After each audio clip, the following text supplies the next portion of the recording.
Hello आप सभी का स्वागत है मोबाइल पाठशाला पर। तो आप सभी कैसे हैं? आशा करती हूँ आप सभी बहुत अच्छे हैं। और आज का हमारा, जैसे कि देखिए यहाँ पर थंबनेल है डे 20। तो डे 20 है आज का, और डे 20 में हम डिस्कस करने वाले हैं आपके वोकैबुलरी जो आपकी सीजीएल 2021 में आ सकती है, जो आपका 13 अगस्त को पेपर है, उसमें आपका ये वोकैबुलरी आ सकता है। तो आज हम डिस्कस करने वाले हैं वोकैबुलरी, और ये वोकैबुलरी रिपीटेड एग्जाम में बार बार पूछी गई है, तो एक्सपेक्टेडली आपके 21 के एग्जाम में भी पूछी जाए। तो इन वोकैबुलरीज को ध्यान से देखिएगा, और हम रिवीजन करने वाले हैं आज भी, इसको बार बार हम आपको रिवाइज कराने की कोशिश करेंगे।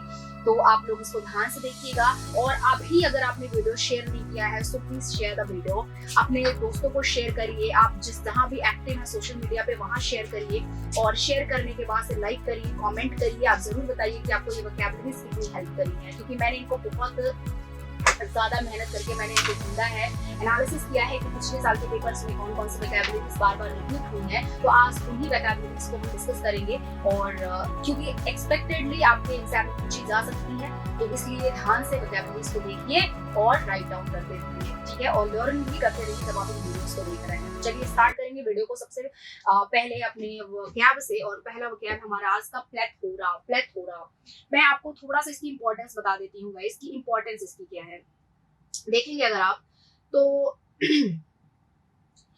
देखिए हमारी वोकैबुलरी क्या है ना, कि वोकैब के सिनोनिम और एंटोनिम में तो आपकी वोकैबुलरी इंपॉर्टेंट है ही, लेकिन जब आप क्लास टेस्ट कर रहे हैं, क्लास टेस्ट में आपको अभी वोकैब बहुत ज्यादा हेल्प करेगा, क्योंकि आपको वहां पर वर्ड सेलेक्ट करने होंगे कि कौन सा आपका वर्ड जो है सुटेबल है वहां पर फिल करने के लिए। तो इसके लिए भी वोकैबुलरी आपकी बड़ी इंपॉर्टेंट है।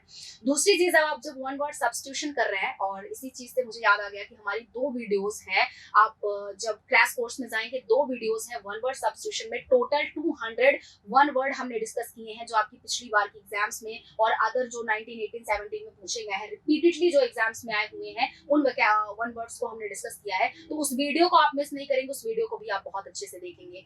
आज के जो ये आपका जो आज का लेक्चर है, ये आपका वोकैब पर है पूरा, और इस वोकैब में वो वर्ड आपको मिलेंगे जो बार बार पूछे जाते हैं। और इस बार मैं 100% आपको बोलती हूँ सियोरिटी के साथ में, इन्हीं में से आपका एक वर्ड जरूर पूछा जा सकता है सिनोनिम और एंटोनिम के क्वेश्चंस में, ठीक है। पहला वर्ड है आपका प्लेथोरा। प्लेथोरा मतलब होता है बहुत ज्यादा, वाइड, एक्सेसिव, जिसका सेंस निकल करके आता है एक्सेसिव। मैं लिख देती हूँ एक्सेसिव, ठीक है, एक्सेसिव। प्लेथोरा का मतलब होता है ज्यादा। अब ज्यादा से संबंधित कौन से वर्ड हैं? ज्यादा से संबंधित कौन से वर्ड हैं? पहले यहां देख लो सिनोनिम में, ample, sufficient, abundant, enough, surplus, excess, profusion.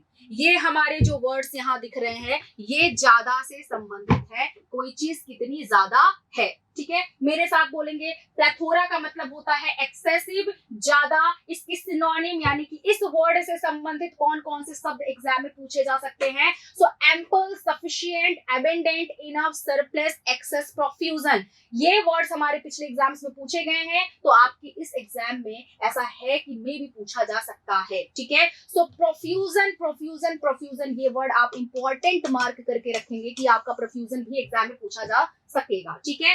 Antonym की अगर मैं बात करूं, इस प्रोफ्यूजन के एंटोनिम की, तो एंटोनिम निकल करके आएगा इनसफिशिएंट, मीगर और लैक। लैक मींस क्या होता है? कमी और डर्थ। डर्थ आपका इंपॉर्टेंट है, पूछा जा सकता है, तो इस वर्ड को राइट डाउन करेंगे। डर्थ हमारा रिलेटेड है एंटोनिम टू प्लेथोरा, या किसी चीज की कमी को हम क्या बोलते हैं? डर्थ बोलते हैं। लैक भी कमी से है, मीगर भी कमी से, इनसफिशिएंट मतलब होता है कोई चीज ना प्रचुर मात्रा में हो, उसको हम क्या बोलेंगे? इनसफिशिएंट बोलेंगे, कमी बोल सकते हो इसको, ठीक है, यानी कि कमी। अब देखो, प्लेथोरा, एक्सेसिव, ज्यादा, synonym ample, sufficient, abundant, enough, surplus, ठीक है। मेरे साथ रिवाइज करेंगे सभी के सभी, ठीक है। अब देखो, मैं प्लेथोरा को डिस्कस कर रही हूँ एक सेंटेंस में, ताकि आपको इसका अच्छे से मतलब समझ में आ जाए। सेंटेंस कह रहे हैं कि some coffee shop have a plethora of drinks. कुछ कॉफी शॉप्स के पास में जो है बहुत ज्यादा क्या है? ड्रिंक्स हैं, एक्सेसिव ड्रिंक्स हैं। देख लो, प्लेथोरा मतलब होता है ज्यादा। You have a plethora knowledge, तुम्हारे पास बहुत ज्यादा नॉलेज भी है, काफी ज्यादा नॉलेज है। तो plethora of drinks to choose from, while to मतलब कुछ कॉफी शॉप्स के पास में बहुत ज्यादा क्या है? बहुत ज्यादा ड्रिंक्स है सिलेक्ट करने के लिए। while others stick to the basics, यानी कि जो अदर रेस्टोरेंट है वो अभी बेसिक्स पर ही क्या है, अटके हुए हैं, ठीक है, अभी बेसिक्स पर ही क्या है, वो अटके हुए हैं। तो प्लेथोरा का आपको कंफर्म हो गया होगा। इन सारे वर्ड्स को मैं फिर से देखो ये इरेज कर देती हूँ, सारे वर्ड्स को राइट डाउन करेंगे अपनी कॉपी में, और अगर नहीं राइट डाउन किया है तो मेरे साथ में आप लोग रिवाइज करेंगे प्लेथोरा का सिनोनिम और एंटोनिम, ठीक है। नेक्स्ट वर्ड हमारा है इनकैंडेसेंट। इनकैंडेसेंट आपका एडजेक्टिव होता है, इनकैंडेसेंट आपका एडजेक्टिव है। इनकैंडेसेंट का मतलब होता है बहुत ज्यादा लाइट, है ना, बहुत ब्राइट, ब्राइट बोल सकते हो इसको, इनकैंडेसेंट को ब्राइट बोल सकते हो। और इनकैंडेसेंट का एक वर्ड होता है, क्या होता है, उत्साही यानी कि जीलस, ठीक है, क्या होता है, उत्साही यानी कि जीलस, ठीक है। एक्टिव, ठीक है। सो इनकैंडेसेंट, इनकैंडेसेंट, इनकैंडेसेंट एडजेक्टिव होता है और इसका मतलब होता है ब्राइट, बहुत ज्यादा रोशनी, और एक्टिव यानी कि बहुत ज्यादा एक्टिव होना, बहुत ज्यादा जोशीला होना, ठीक है। सिनोनिम्स में इसके कौन कौन से वर्ड पूछे जा सकेंगे, यानी ऐसा कौन सा वर्ड है जो ब्राइट को रेफर कर रहा है, एक्टिव को रेफर कर रहा है। वर्ड हमारे हैं zealous, ardent, avid, fervent, fervid, enthusiastic, extremely light भी इसको बोल सकते हो, ठीक है। चलो अब मेरे साथ फिर से आप सभी बोलो, जीलस मतलब बहुत ज्यादा उत्साही, अर्डेंट, अविड, फर्वेंट, फर्विड, और क्या, एंथुजियास्टिक, ठीक है, क्या, एंथुजियास्टिक। ये हमारे ऐसे वर्ड्स हैं जो एग्जाम में बार बार पूछे जाते हैं, ठीक है। एंटोनिम पे आएंगे, इसके एंटोनिम मतलब कोई चीज बहुत ज्यादा ब्राइट है, बहुत फर्वेंट है, कोई बहुत एंथुजियास्टिक है, एंटोनिम इसके लिए क्या क्या बन सकता है, कौन कौन से वर्ड है जो इसके एंटोनिम में आ सकते हैं। सो डल, लैक लक्ष्यर, लैक, डल मतलब क्या होता है, नीरस, लैक मतलब होता है कमी, और लश्यर मतलब होता है चमकना। तो लैक लश्यर का मतलब होता है जिसमें बिल्कुल भी क्या हो, चमक ना हो, जो धुंधला, उसको हम क्या बोलेंगे, लैक लश्यर बोलेंगे। टायरसम का मतलब होता है उबाऊ, कोई चीज बहुत ज्यादा डल, बहुत उबाऊ होती है, उसको हम टायरसम बोलते हैं। अनइंटरेस्टिंग, जिसमें कोई इंटरेस्ट ना हो, मतलब वो बिल्कुल भी अच्छी चीज ना हो। सबड्यूड, और क्या, सॉम्बर मतलब होता है खिन्न, है ना। अनइंटरेस्टिंग, सबड्यूड और सॉम्बर का मतलब होता है ऐसी चीजें जो बहुत ज्यादा गंदी हो, उनको हम क्या बोलेंगे, सबड्यूड और सॉम्बर बोलेंगे। अब समझ में आया कि अब हम इसकी सिनोनिम और एंटोनिम को कैसे रिवाइज कर रहे हैं, तो बिल्कुल मेरे साथ फिर से यही वर्ड बोलेंगे।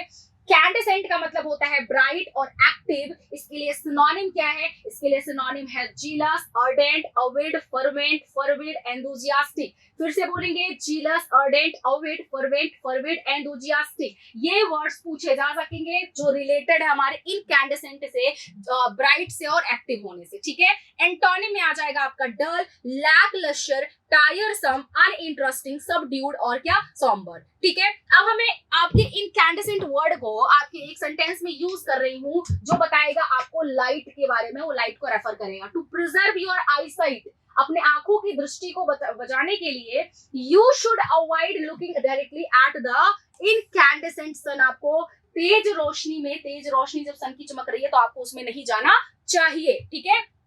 तो इनकैंडेसेंट की सिनोनिम आपको लर्न हो गई होगी। फिर से बोलेंगे आप सभी incandescent, zealous, ardent, avid, fervent, fervid, enthusiastic, extremely light. और एंटोनिम बन जाएगा dull, lacklustre, tiresome, uninteresting, and subdued, and फिर क्या, सॉम्बर, ठीक है। अब आते हैं नेक्स्ट अपने वर्ड पे, दैट इज एनकम्बरेंस। एनकम्बरेंस का मतलब होता है भार, भार, भार, भार, ये आपका नाउन होता है।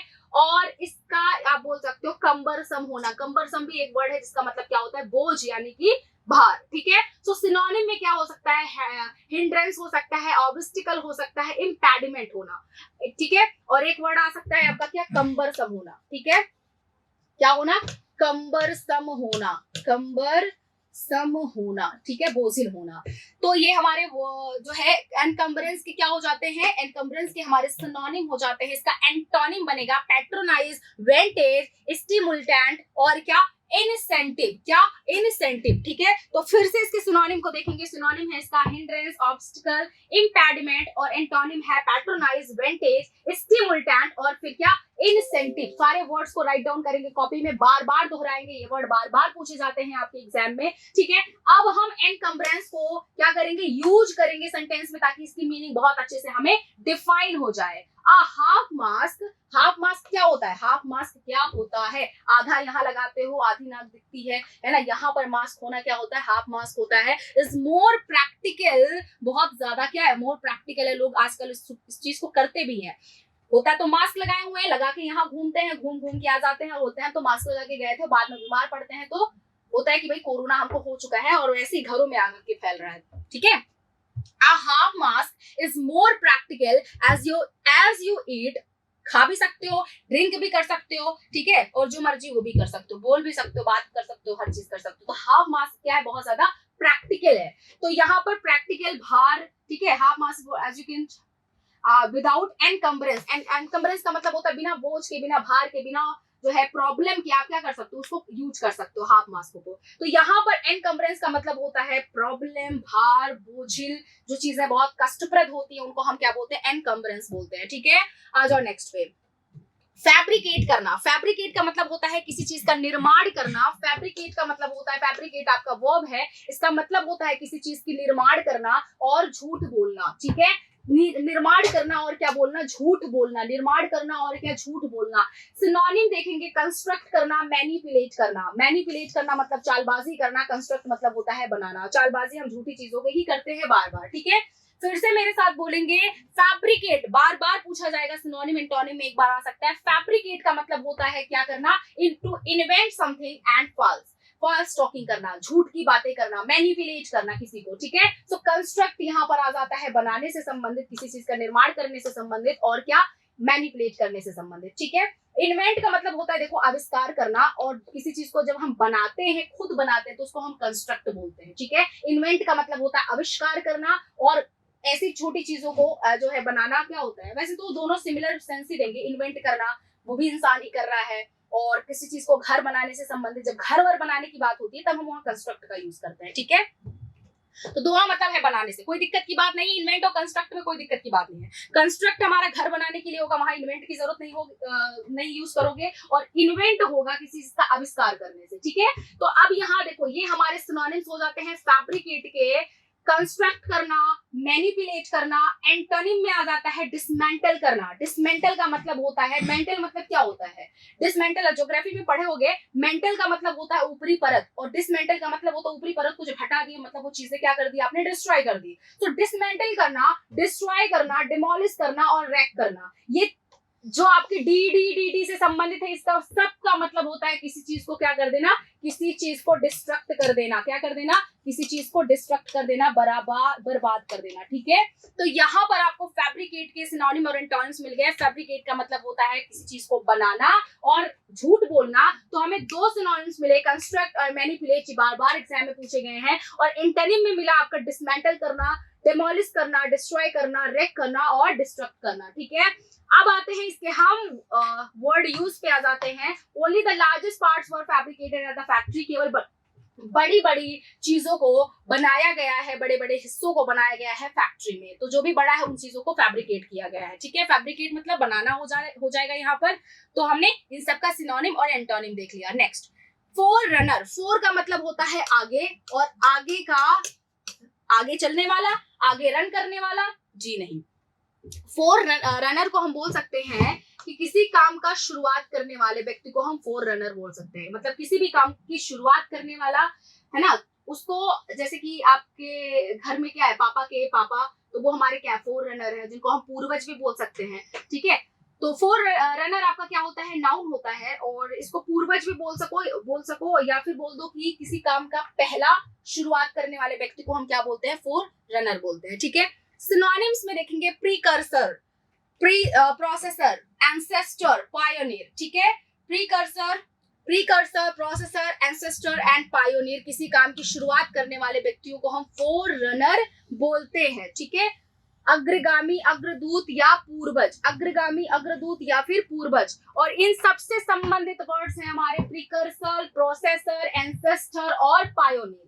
फिर से बोलेंगे आप सभी, फोर रनर का मतलब होता है अग्रदूत, अग्रगामी, अन्वेषक या फिर बोल सकते हो पूर्वज। और इनसे संबंधित जो वर्ड हमारे बार बार पूछे जाते हैं, इन्हीं वर्ड से संबंधित, वो है हमारा प्रीकर्सर, प्रोसेसर, एंसेस्टर और पायोनियर।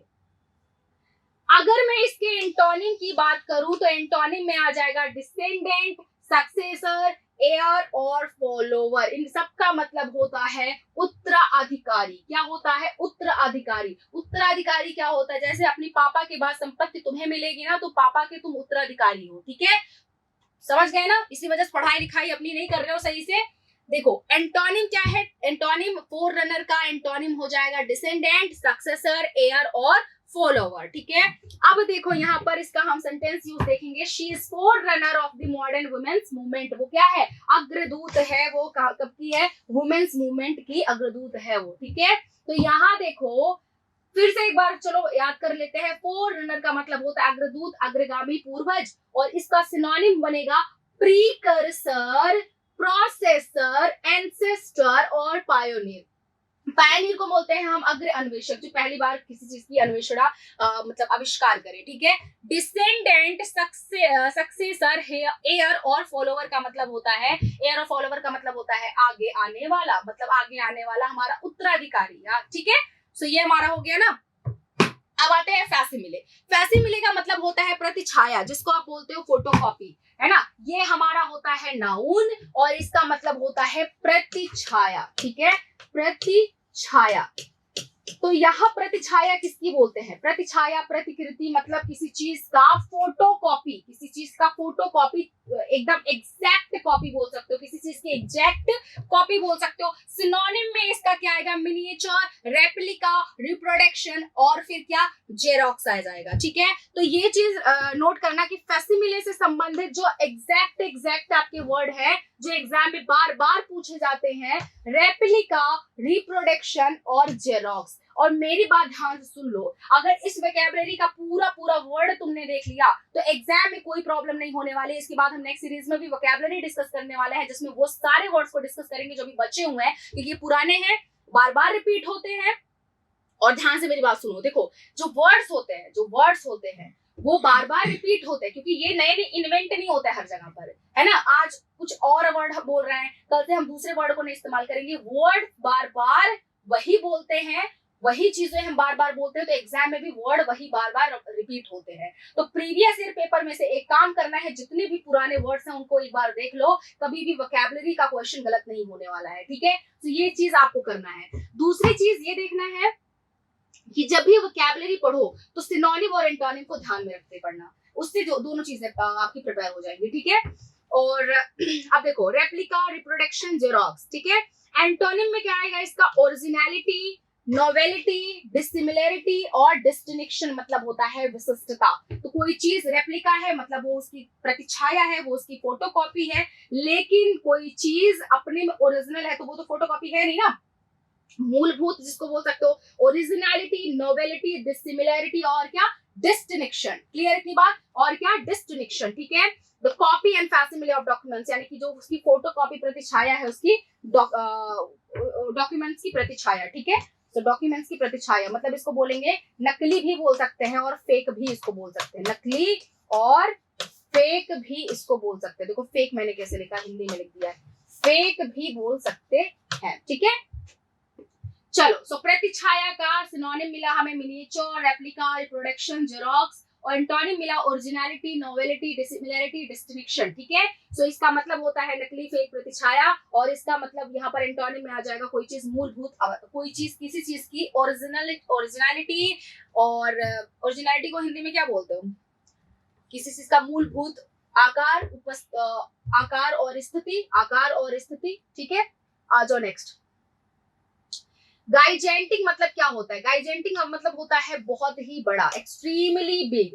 एडजेक्टिव है आपका एक्सट्रीमली बिग, बहुत ही बड़ा। तो बहुत ही बड़ा से संबंधित जो हमारे शब्द है वो है हमारे एनॉर्मस, इमेंस और मॉन्स्ट्रस। बहुत ही बड़ा से संबंधित जो हमारे वर्ड्स हैं वो है हमारे एनॉर्मस, इमेंस और मॉन्स्ट्रस। फिर से बोलिए, एनॉर्मस, इमेंस और मॉन्स्ट्रस। ठीक है, बहुत ही बड़ा से संबंधित हमारे ये वर्ड्स है। बहुत छोटे से संबंधित हमारे वर्ड्स हैं मिनिएचर, स्लाइड और डिमिन्यूटिव। बहुत ही छोटे से संबंधित हमारे वर्ड्स हैं मिनिएचर, स्लाइड और डिमिन्यूटिव, भूलेंगे नहीं, एग्जाम में सारे वर्ड्स बार बार पूछे जाते हैं, तो आपको इन वर्ड्स को पढ़ करके जाना है, ठीक है। He has a gigantic appetite and it's gigantic means उसकी बहुत बड़ी भूख है और वो बहुत ज्यादा खाना भी खा सकती है, ठीक है, खाती है, ठीक है, मतलब उसकी भूख बहुत ज्यादा है और इसलिए वो ज्यादा खाना खाती है। नेक्स्ट, हेराटिक मतलब होता है विधर्मी, हेराटिक मतलब होता है विधर्मी। यहाँ कुछ वर्ड्स कुछ लाइंस लिखे हुए हैं, ये आपका नाउन होता है। whose religious beliefs are believed to be wrong, जिसकी धार्मिक सोच को गलत ठहराया जाता है उसको हम हेरेटिक बोलते हैं। इसका मतलब होता है विधर्मी या फिर क्या, पाखंडी। क्या बोला जाता है, विधर्मी या फिर पाखंडी। अब देखो इसके सिनोनिम्स बनेंगे नॉन कन्फॉर्मिस्ट, सेक्युलरिस्ट, डिसिडेंट और क्या, ऑफेंडर। मेरे साथ सारे लोग बोलेंगे नॉन कन्फॉर्मिस्ट, सेक्युलरिस्ट, डेसिडेंट और ऑफेंडर, ठीक है। ये हमारे किससे संबंधित है, हेराटिक से संबंधित है। किससे संबंधित है, हेराटिक से संबंधित है। इसका एंटोनिम क्या हो सकता है, कन्फॉर्मेबल, एडेप्टेबल और क्या, रिलीजियस, ठीक है, कन्फॉर्मेबल, एडेप्टेबल और क्या, रिलीजियस, ठीक है। तो लेकिन ये चीज ध्यान में रखना, अभी इसको इंपॉर्टेंट मार्क कर लो कि इससे पूछा जाएगा। जो हम रोजाना शब्दों का इस्तेमाल करते हैं वोकैबुलरी वहीं से बनती है। रोजाना वर्ड जो हम यूज कर रहे हैं वोकैबुलरी वहीं से बनती है, और ये सारे वर्ड्स बार बार हम यूज करते हैं, विधर्मी वगैरह, पाखंडी वगैरह, तो इनसे आपका एग्जाम में वर्ड आ सकता है। प्रीवियस पेपर उठा के देखोगे बहुत बार वर्ड पूछा गया है। He was declared a heretic and burned on 6th of July 1415।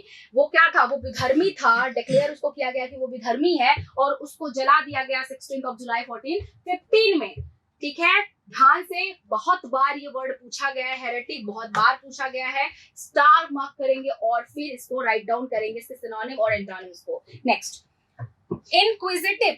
Inquisitive का मतलब होता है वो व्यक्ति जो हर चीज को जानने में क्या, जानने की इच्छा रखता हो। वो व्यक्ति जो हर चीज जानने की इच्छा रखता हो उसको हम क्या बोलते हैं, इंक्विजिटिव बोलते हैं। Too interested, too interested. बहुत लोग बोलते हैं टू आपका क्या होता है, नेगेटिव होता है। जी नहीं, जब टू के साथ टू का पेयर बनेगा तो हम नेगेटिव करेंगे, जब टू अकेला आता है तो वो पॉजिटिव रहता है, ठीक है। द न्यूज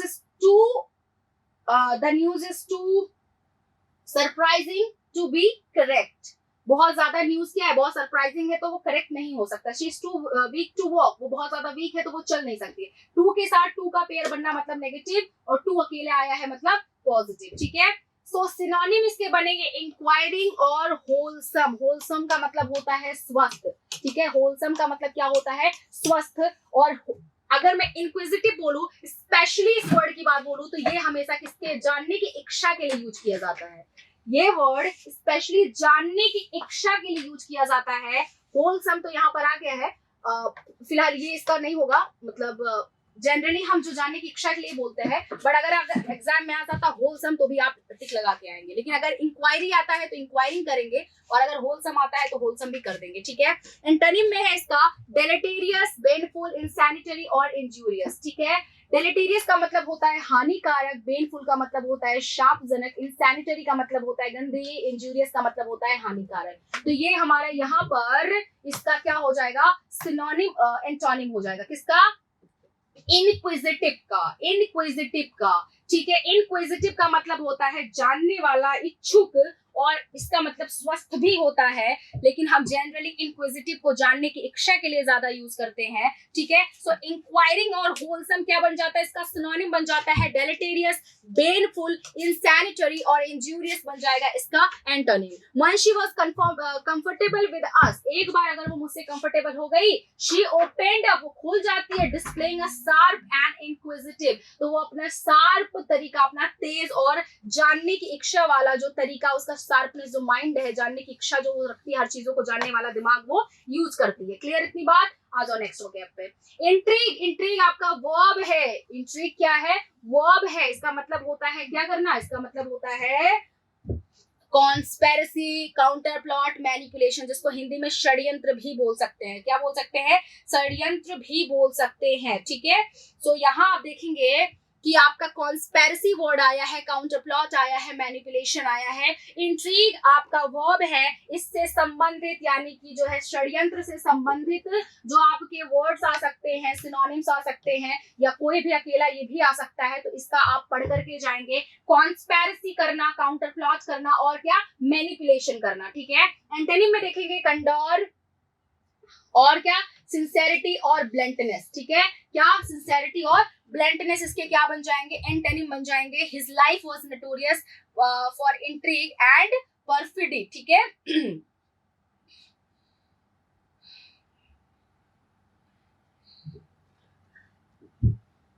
देखो, कॉन्स्पेरेसी, काउंटर प्लॉट, मैनिपुलेशन और कैंडोर का मतलब क्या होता है, स्पष्टवादिता। सिंसेरिटी मतलब जानते ही हैं आप लोग, बुद्धिमत्ता और गंभीरता। और ब्लंटनेस का मतलब होता है मूर्खता, ब्लंटनेस का मतलब होता है मूर्खता या मंद बुद्धि, ठीक है। So his life was notorious for intrigue and perfidy, and perfidy मतलब उसकी लाइफ क्या थी, बहुत ज्यादा नोटोरियस थी, बहुत डिफाल्टर टाइप की उसकी जिंदगी थी। और फॉर इंट्रिग वो क्या करता था, नोटोरियस फॉर इंट्रिग, उसकी जिंदगी बहुत ज्यादा क्या थी, बहुत ज्यादा मतलब बहुत ज्यादा क्या थी, बहुत उपेक्षित उसकी जिंदगी थी। और एंड परफिडी, और परफिडी का मतलब होता है नमक हरामी।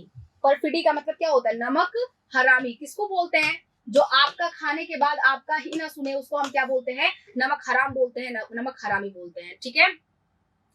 उसकी जिंदगी में दो ही चीज थे, क्या थे, एक तो उसका मैंने मतलब उसकी कॉन्स्पेरिटी, वो षड्यंत्र करता था, नमक हरामी करता था। तो हिज लाइफ वाज नोटोरियस, उसकी जिंदगी बहुत ज्यादा क्या थी, बहुत बेकार की, नोटोरियस थी। चलो आ जाओ। इंट्रिकेट का मतलब क्या होता है, इंट्रिकेट का मतलब होता है उलझा हुआ। इंट्रिकेट का मतलब होता है उलझा हुआ, ये आपका एडजेक्टिव है, हैव मेनी पार्ट्स और डिटेल्स। सो सिनोनिम में आ जाएगा टैंगल्ड, कॉम्प्लिकेटेड, फॉर्मिडेबल और आर्डुअस। सिनोनिम में आ जाएगा क्या, टैंगल्ड आ जाएगा, कॉम्प्लिकेटेड आ जाएगा, फॉर्मिडेबल आ जाएगा और आर्डुअस आ जाएगा। फिर से मेरे साथ बोलेंगे, इंट्रिकेट का मतलब होता है उलझा हुआ, इंट्रिकेट का मतलब होता है उलझा हुआ। सिनोनिम इसके उलझे के लिए जो शब्द आएंगे वो होंगे टैंगल्ड, कॉम्प्लिकेटेड, फॉर्मिडेबल और क्या, आर्डुअस, ठीक है। एंटोनिम में आएगा, इसका क्या आएगा, एंटोनिम में आएगा रेगुलेटेड, मैनेजेबल और डक्टाइल। फिर से बोलेंगे मेरे साथ, इंट्रिकेट की सिनोनिम होगी टैंगल्ड, कॉम्प्लिकेटेड, फॉर्मिडेबल और आर्डुअस। एंटोनिम में आएगा रेगुलेटेड, मैनेजेबल और डक्टाइल, ठीक है। I have a novel with an intricate plot, मेरे पास में नॉवेल है जो बहुत उलझा हुआ उसके प्लॉट्स हैं, मतलब उसके जो प्लॉट है, उसकी प्लॉट किसको बोलते हैं, मतलब हिंदी में एक शब्द है, मुझे याद नहीं आ रहा है, आप सभी मुझे कमेंट सेक्शन में बताएंगे प्लॉट का मतलब क्या होता है। पद होता है, मतलब हर एक पार्ट, हर एक हिस्सा जो लोगों का अपना प्ले करते हैं उसको हम बोलते हैं प्लॉट। तो I have a novel with an intricate, उलझे हुए प्लॉट से मेरा उलझे हुए प्लॉट का मेरे पास में क्या है, एक नॉवेल है जिसमें कहानी बहुत उलझी हुई है। इंट्रिंसिक का मतलब होता है, इंट्रिंसिक का मतलब होता है जेन्युइन यानी ईमानदार। सो जेन्युइन, मूलभूत, हाँ इसको बोल सकते हैं मूलभूत, क्या बोल सकते हैं, मूलभूत। So genuine, fundamental, inherent और congenital, genuine, fundamental, inherent और congenital, ठीक है। फिर से मूलभूत से संबंधित हमारे कुछ शब्द हैं, जेन्युइन, फंडामेंटल, इनहेरेंट और क्या, कॉन्जेनिटल। फिर से मेरे साथ बोलेंगे, genuine, fundamental, inherent and congenital. फिर इसका इंटोनिम आ सकता है, क्या आ सकता है, एक्सट्रेनस, इंसिडेंटल, एक्सट्रिंसिक और डेराइव्ड। फिर से मेरे साथ बोलेंगे, एक्सट्रेनस, इंसिडेंटल, एक्सट्रिंसिक और क्या, डेराइव्ड, ठीक है। तो ये हमारे इसके बन जाते हैं antonyms. The object of no intrinsic value, इस ऑब्जेक्ट की कोई भी मूलभूत वैल्यू नहीं है, इस ऑब्जेक्ट की कोई भी मूलभूत वैल्यू नहीं है, ठीक है। इनकॉन्ग्रुअस, इनकॉन्ग्रुअस का मतलब होता है बहुत ही ज्यादा क्या, बहुत ज्यादा विसंगत बोल सकते हो इसको, विसंगत, जो बेमेल हो, जो बेमेल हो, जिसका अपने साथ कोई, किसी चीज के साथ कोई मेल ना हो, उसको विसंगत या फिर बेमेल बोलते हैं, ठीक है। Strange and out of place, strange यानी बहुत विचित्र और आउट ऑफ प्लेस, जिसका अपना कोई एक जगह ना हो। सो सिनोनिम में इनएप्रोप्रिएट, एब्सर्ड, रिडिकुलस, ऑकवर्ड आ सकता है। फिर से मेरे साथ बोलेंगे, इनकॉन्ग्रुअस का मतलब होता है विसंगत और विसंगत से संबंधित, इनकॉन्ग्रुअस का मतलब होता है विसंगत और विसंगत से संबंधित कुछ वर्ड्स हैं जो है इनएप्रोप्रिएट, एब्सर्ड, रिडिकुलस और ऑकवर्ड। फिर से इनएप्रोप्रिएट, एब्सर्ड, रिडिकुलस और ऑकवर्ड, ये सब विसंगत से हैं और ये बार बार पूछे जा सकते हैं। कंपैटिबल, हार्मोनियस, होमोजीनियस और कंसिस्टेंट। फिर से एंटोनिम में क्या सकता है, यानी कि जो चीजें मेल खाती हो, विसंगत के लिए हमारे ये वर्ड्स हैं, जो चीजें मेल खाती हो उनके लिए हमारे ये वर्ड्स आ सकते हैं कंपैटिबल, हार्मोनियस, होमोजीनियस एंड क्या कंसिस्टेंट, ठीक है। The new computer booked incongruous in the dark filled library, ठीक है। सो जो नया कंप्यूटर है उसने क्या किया, उसने जो है incongruous in the dark filled library, बहुत ज्यादा क्या है, बेमेल है ना, बहुत ज्यादा लुक है, सॉरी यहाँ पर लुक्ड है, looked the new computer looked incongruous in the dark filled library, बहुत ज्यादा क्या लगता है, बेमेल खाता है, डार्क फील्ड लाइब्रेरी बहुत बेमेल खाता है, ठीक है। चलो न्यू आता है। जुवेनाइल का मतलब होता है यंगर, अभी चाइल्ड बच्चा, ठीक है, छोटा। सो यंग, टेंडर, यूथफुल और एडोलसेंट, इसका क्या हो जाएगा, सिनोनिम बन जाएगा, किससे है, ये है युवा। जुवेनाइल का मतलब होता है युवा अवस्था, ठीक है। तो इसके आपके सिनोनिम्स हैं एंगर एंड टेंडर, यूथफुल और एडोलसेंट, ठीक है। एंटोनिम में आ जाओ, डॉटेज, एजुकेटेड और सेनाइल, डॉटेज, एजुकेटेड और क्या, सेनाइल, ठीक है। सो एंटोनिम में आ जाओ, फिर से बोलो मेरे साथ, डॉटेज, एंटिकेटेड और क्या, सेनाइल, ठीक है। सेनाइल मतलब होता है बूढ़ा, पुराना, एजुकेटेड पुराना, डॉटेज मतलब जिसका कोई नया, मतलब क्या होता है, पुराना। डॉटेज का भी मतलब होता है पुराना, एंटिकेटेड का मतलब होता है पुराना और सेनाइल का भी मतलब होता है पुराना। मेरे साथ फिर से बोलो, जुवेनाइल का मतलब होता है युवावस्था। इससे संबंधित हमारे जो वर्ड्स होते हैं वो होते हैं यंग, टेंडर, यूथफुल, एडोलसेंट, और इसका एंटोनिम हो जाएगा डॉटेज, एंटिक्वेटेड और क्या, सेनाइल, ठीक है। There is also an increase in juvenile code, ठीक है। बहुत ज्यादा जुवेनाइल कोड की क्या हो रही है, बढ़ोतरी हो रही है हर जगह पर, ठीक है। नेक्स्ट आ जाओ। जेज्यून का मतलब होता है कोई चीज बहुत ज्यादा नीरस हो, बहुत ही मतलब जिसमें कोई इंटरेस्ट ना हो, कोई इरकसम हो, है ना। तो यहाँ पर जेज्यून का मतलब होता है बोरिंग, या फिर बोलते हो नीरस, यानी जो इंटरेस्टिंग ना हो, जिसमें कोई रस ना हो, उसको हम क्या बोलते हैं, नीरस बोलते हैं। नीरस से संबंधित जो वर्ड बार बार एग्जाम में पूछे जाते हैं वो होता है हमारा मोनोटोनस और अनइंटरेस्टिंग, ठीक है। मोनोटोनस और अनइंटरेस्टिंग। अब इसका जो एंटोनिम है, यानी इससे जो उल्टे शब्द है उनके बारे में, जो नीरस है उसको बोलोगे मोनोटोनस और अनइंटरेस्टिंग, इरक्सम, इंस्पिड, और जो आपका रस है यानी कि जो इंटरेस्टिंग है, जो अच्छा है, सुंदर है, उसको क्या बोलोगे, थ्रिलिंग बोलोगे, पिक्वेंट बोलोगे और क्या, एक्साइटिंग बोलोगे, ठीक है। They were of great service in correcting my Jesuan generalization, ठीक है। Jesuan मतलब बोरिंग, जनरलाइजेशन को करेक्ट करने के लिए मतलब जनरलाइजेशन को, जो मेरा बोरिंग सा जो काम था उसको करेक्ट करने के लिए उन्होंने क्या किया, बहुत अच्छी सर्विस की, ठीक है। नेक्स्ट, लिबरेट का मतलब होता है, लिबर्टी मतलब क्या होता है, फ्रीडम। सो लिबरेट का मतलब होता है किसी को फ्री कर देना, ये आपका वर्ब है। और फ्री से यानी कि स्वतंत्रता से संबंधित कुछ शब्द हैं जो बार बार एग्जाम में पूछे जाते हैं, वो है हमारा इमेंसिपेट, रेस्क्यू, अनसैकल और एब्सॉल्व। फिर से मेरे साथ बोलेंगे, इमेंसिपेट, रेस्क्यू, अनसैकल एंड एब्सॉल्व, ठीक है। एंटोनिम में आएगा सप्रेस करना, किसी को दबाना, मैनिकल करना, ऑब्स्ट्रक्ट करना और क्या, डिटेन करना, ठीक है, डिटेन करना। इंडिया वाज लिबरेटेड, इंडिया आजाद हो गई थी 1947 में, ठीक है। सो आ जाओ नेक्स्ट। लैंग्वेज का मतलब होता है फिजिकल एक्सर्शन यानी कि थकाव। लैंग्वेज का मतलब होता है थकना, थकने से संबंधित वर्ड देखो, थकने से संबंधित वर्ड है हमारे लेथार्जिक, एग्जॉस्टेड, फेटिग और पेंसिव, ठीक है। पेंसिव का मतलब होता है विचार मग्न, गंभीर विचार।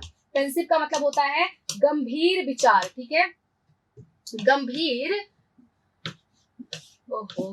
विचार, ठीक है, गंभीर विचार। अब यहाँ ध्यान से मेरी बात को सुन लेना। थकने से संबंधित जो बार बार वर्ड आता है वो लेथार्जिक, एग्जॉस्टेड, फेटिग और पेंसिव, और उसके बाद से, ठीक है, और एंटोनिम में आएगा इसका रिफ्रेश्ड और लाइवली, ठीक है। After a stressful day of work I am going to enjoy a language work, ठीक है। तो गाइज हमारे आज के 18 वोकैबुलरी, साथ में अगर मैं ऐड करूं तो बहुत सारे वर्ड्स हमने पढ़ लिए। और ध्यान से बात मेरी देखना आप लोग कि जितने वर्ड्स को यूजुअली हम रोज यूज करते हैं, जो हम रोज यूज करते हैं, रोज बोलते हैं, वही वर्ड्स हमारे बार बार एग्जाम में पूछे जाते हैं। तो आपको क्या करना है, ऐसे वर्ड्स को लिखना है, थकना, उगना, टहलना, खाना पीना, नहाना धोना, ये सारे जो वर्ड्स हैं इन सबकी वोकैबुलरीज पढ़ के जाइएगा, सिनोनिम एंटोनिम पढ़ के जाइएगा, यहीं से क्वेश्चंस बनेंगे। नेक्स्ट वीडियो में फिर से हम बहुत ही इंपॉर्टेंट वोकैब्स के साथ में हाजिर होंगे। आज के लिए इतना ही। Thank you so much, bye bye and take care guys.